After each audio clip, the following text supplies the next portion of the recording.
According to DPS, Texas State Trooper Chad Walker is not expected to survive.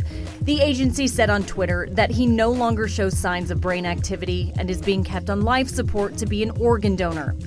Walker was shot Friday after stopping to assist a driver near the city of Mejia. That driver later killed himself.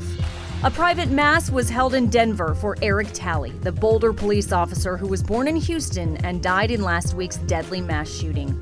Talley was killed along with 9 other people. Mounting criticism over the flood of migrants at the border. This crisis that is unfolding is the direct result of political decisions made by Joe Biden and his administration. The Dallas Convention Center is one of 6 facilities housing thousands of migrant children here in Texas.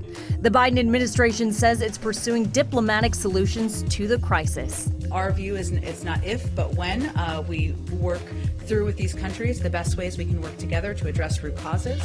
It's important for us to get the word out because we want as many kids back in as we can get. School districts are working to up enrollment among pre-K and kindergarten students, which have accounted for some of the biggest attendance declines amid the pandemic. Social media posts are encouraging families to pre-enroll now, and districts like Aldine and Spring Branch ISDs are even sweeping neighborhoods to help get the word out. All right, let's talk weather once again.